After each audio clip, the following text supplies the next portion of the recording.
Tere taas vaatamas Kandaga TV-d. Täna teeme salvestust niimoodi, et Marge on meil Teamsi vahendusel. Tere Marge! Jaa, tervitus kõigile! Ja praegu hetkel võime vist öelda tegelikult seda, et ega hooaeg kui selline ja koristus on läbi saanud. On veel mõningaid suviviljasid küll koristada ja ka kuivatuse osas võime siis öelda, et selline ametlik hooaeg on läbi, aga teeme siis projektipõhiselt ikkagi, et kui tulevad mingid kogused põldude pealt, siis me ikkagi kuivatame ja samamoodi siis sorteerime ka erinevad viljasid, sest et prügiseid viljasid on tegelikult päris palju olnud ja see vajadus kindlasti veel jääb siin pikemaks ajaks, et kui vilja tarnitakse, siis on vaja seda kohati ikkagi sorteerida. Ja ma arvan, et selle hooaja osas võib üldiselt ikkagi kogustega väga rahule jääda. Vilja on põllumeestel palju ka ladudes, on toodud ka hoiule ja see vili kõik nüüd ootab täna hinda. Ja ega mul siin tegelikult pikemalt sellest hooajast rääkida enam ei olegi, vaid tähelepanu on ikkagi ju hindadel ja siinkohal ongi kindlasti oluline see, et mis infot maailmas siis tuleb. Marge, et USA raport tuli välja suhteliselt hiljuti, et mis infot meil siis tuli sealt?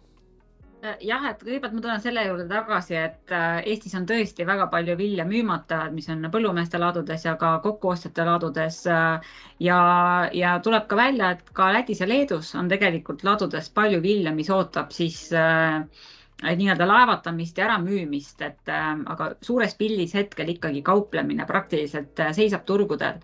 Ja tõesti, sul on õigus, et USA raport tuli meil siin esmaspäeva õhtul välja ja vaatangi praegu siin numbreid ja teemegi siin kiire kokkuvõtte, kuidasmoodi siis need numbrid on liikunud ja mida seal raportis ka siis kirjas oli. Et võib-olla lähmegi siis siit edasi selliselt, et vaatame kõigepealt, mis nisu näitas. Et hetkel siin slaidi peal ka mul on siis nisu kokkuvõte.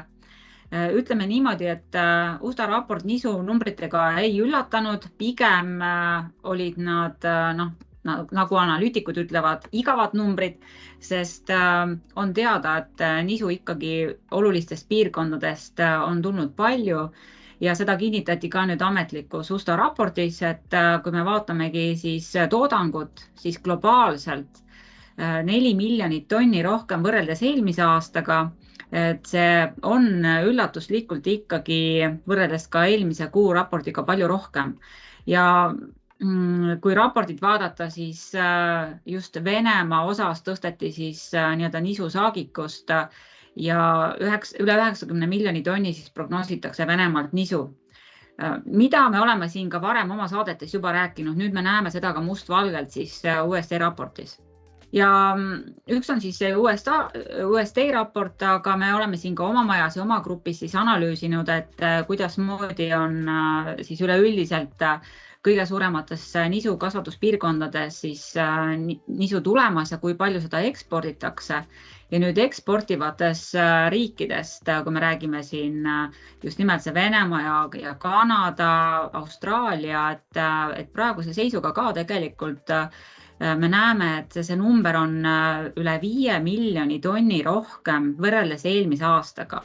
Et kui me mingi aeg olime siin võib-olla 1-2 miljonit rohkem, siis nüüd järjest rohkem tuleb seda infot siis nendest nisukasvatuspiirkondadest ja see tähendab, et tegelikult eksporditavat kogust globaalselt on palju rohkem. Et kui vaadatagi, et Kanada õnnestub sellel aastal väga hästi, et sealt tuleb palju rohkem nisu ja Venemaa eksport nüüd, et kui on üle 90 miljoni tonni nisu saaki, siis eksporditav kogus võib ulatuda seal 40 kuni vaatad 45, võib-olla isegi 50 miljonini olenevalt nüüd, kes kuidas seda numbrit võtab.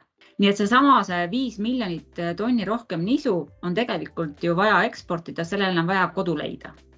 Sa ütlesid, Marge, et sealt Venemaalt Ukrainast tuleb päris palju vilja, aga kuidas selle ekspordiga seal ikkagi on, et kas seal mingeid kitsaskohti ka on näha praegu, et kas see vilja liigub ikka reaalselt ka? Jah, et täiesti õigustatud küsimus, et Venemaa praegu ikkagi ekspordib tõesti kõvasti. Ma pigem ütleks niimoodi, et kõik tahavad osta seda Venemaa nisu, sest ta on ikkagi palju soodsam kui siin Euroopa nisu ja mis tõttu taas pean ennast kordama, et me konkureerime kogu aeg nüüd Musta mere nisuga.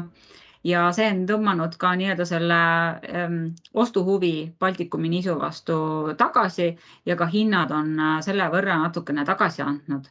et Venemaa ekspordi potentsiaal tõesti sellel aastal mõningate sõnade kohaselt võib tõesti ulatuda 50 miljoni tonnini.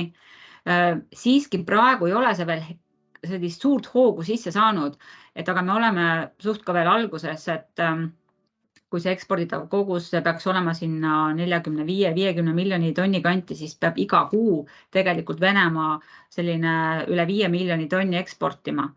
Nüüd muidugi on olukord poliitiliselt jälle natukene teine, kui see oli nädal-kaks tagasi ja mis puudutab just seda koridori Ukraina ekspordi osas ja siin on Putin ka vihjanud küll sellele, et ta tahab nii-öelda limiteerida siis seda Venemaa nisu eksporti ja on jutustanud ka siin 30 miljonist, et ta nii-öelda piirab seda 30 miljonini, need kõik on sellised väited, millel ei ole praegu veel tõepõhja taga, aga eks sellised väited kindlasti ka turgu mõjutavad. Hetkel igal juhul me peame tõdema, et Venemaa nisu on tõmmanud siin Euroopa nisu hindasi alla ja eksport sealt toimib praegu suurepäraselt.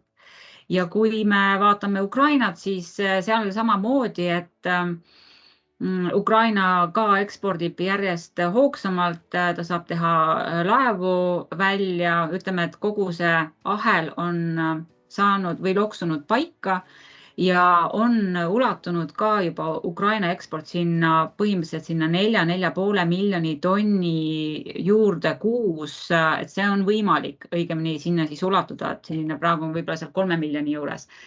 Nii et see kõik mõjutab praegu ka Euroopa hindasid. Aga siit võib-olla ongi paslik edasi minna nüüd maisi globaalse pildiga, et USD raportis samamoodi tegelikult tõsteti Ukraina prognoosi maisisaagile ja nähakse, et isegi võib-olla 1,5 miljonit tonni tuleb sealt rohkem versus siis eelmise kuu prognoosiga. Jah, et eelmise aastaga võrreldes on see tõesti 10 miljonit tonni vähem, kuid siiski ollakse positiivsed USD raportis Ukraina numbritega.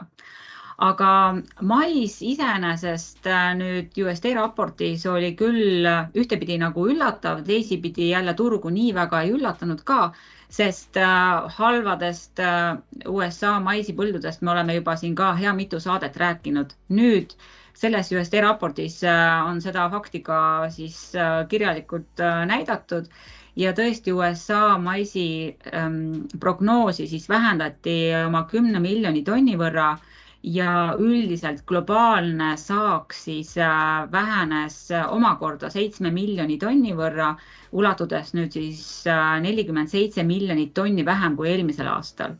Et siin mitu saadet oleme ka rääkinud, et see oli siin vahepeal 32 miljonit, siis 39 miljonit ja nüüd siis 47 miljonit tonni vähem kui eelmisel aastal. Ja muidugi need numbrid maisi osas kohe mõjutasid ka turgu ja kuna USA on ikkagi maisi tootmise osas väga oluline piirkond, on maailmas toodab kõige rohkem maisi, siis on väga oluline, kui palju sealt ikkagi reaalselt põllu pealt tuleb, sest koristus alles seal hakkab. Kui me vaatame ilmakaarte, siis USA's praegu lubab väga kuiva jätkuvalt, seal on olnud väga kuiv ja ka ees olevad nädalad on väga kuivad ja lõuna poolt juba hakatakse ka maisi koristama, nii et me mingi aeg hakkame kuulma ka päris reaalseid nii-öelda saagikuse infot, et siis saab nii-öelda võrrelda, mida praegu prognoositakse ja mis siis nagu tegelikkuses tuleb. Kuna USA maisipõllud on olnud siin pikalt väga halvas olukorras, siis see on mõjutanud ka maisi hinda ja nii on ka graafikult näha, et maisi hind on olnud siin kogu aeg tõusukoridoris siin viimastel nädalatel ja peale muidugi USD raportit tõusis ta jätkuvalt edasi. Kuna maisi hind mõjutab nisu hinda, siis ka nisu matif on pööranud nüüd tõusule ja me nüüd lähiajal liigume tõusukoridoris. Ja sarnane muster on ka tegelikult USA nisuhindadega. Samas peab silmas pidama, et füüsiline nisu hind ei ole tõusnud nii palju kui nisu matifi hind. Et seda põhjustab eelkõige see, et ostjaid turgudel on vähe, kauplemist praktiliselt ei toimu ja suur Venemaa eksport ja suured kogused on surunud siis Euroopa hinda alla. Et kui USA's maisiga on kehvasti, siis kas soja on ka probleemne või seal on olukord teistmoodi?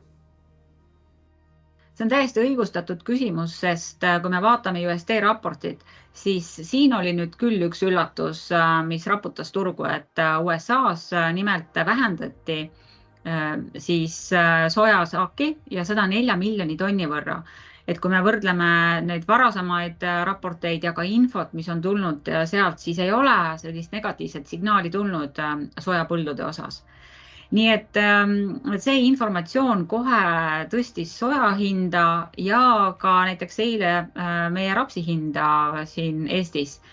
Kuid kui me vaatame nüüd ikkagi rohkem numbritesse sisse, siis olenemata sellest, et USA-s vähendati sojasaaki, siis ikkagi 36 miljonit tonni prognoositakse rohkem soja kui eelmisel aastal. Ja lisaks on Hiina vähem ostnud soja ja on näha ka, et tema ostuhuvi on tegelikult aeglustunud. Nii et see näitab seda, et tegelikult ühtepidi turgu raputas väiksem sojasaagi prognoos, samas ikkagi kui vaadata suuri numbreid, siis ei ole midagi katki, sest tuleb rohkem soja ja see ei lasegi võib-olla väga selle soja hinnal tõusta. Ja kui nüüd siia lõppu vaadata ka rapsi graafikud, siis ka rapsi hinnad on jätkuvalt ikkagi languskoridoris. Jah, selle languskoridori sees on hinnad kõikunud, kuid üle tehnilise piiri ikkagi ei ole hinnad liikunud ja on nii-öelda tagasi murdunud. Ja kui ma vaatan ka täna rapsi hinda, siis Matif on hetkel siin ekraani peal 600. Nii et on samamoodi jälle eilsega võrreldes siin kukkumine toimunud. Ja nagu oleme ka varasemates saadetes rääkinud, siis ei ole ka põhjust, miks peaks rapsi hind siin lähiajal tõusma, sest rapsi on globaalselt tulemas 9 miljonit tonni rohkem kui eelmisel aastal. Kanadas on hea saak, meil ka Euroopas on väga hea saak. Nii et ja Austraalia peaks ka hästi õnnestuma. Nii et ei ole põhjust, miks peaks rapsi hind siin lähiajal tõusma. Ja muidugi meie rapsi hinda mõjutab taaskord ka Ukrainast ja Venemaalt liikuv raps. Nii et selle pika jutu kokkuvõtteks saame öelda, et jah, et nisu tulebki maailmas rohkem, samas maisi vähem, et saame vaadata, et kuidas siin lähiajal siis need hinnad omavahel teineteist mõjutavad ja kuidas ikkagi Venemaa oma nisu siin lähiajal eksportida saab ja kui suureks see eksport siis kujuneb. Igal juhul on kindel, et kogu Euroopa peab praegu konkureerima siis Venemaa nisu hindadega ja see hoiab praegu sellist hinnataset madalamal. Seega vaatame, mis järgnevad nädalad toovad ja hoiame teid arengutega kursis. Et seekord ongi minu poolt kõik. Aitäh sulle, Marge, põhjaliku ülevaate eest. Ja sellega tänase saatega lõpetame. Kõike head teile ja kohtumiseni järgmisel korral.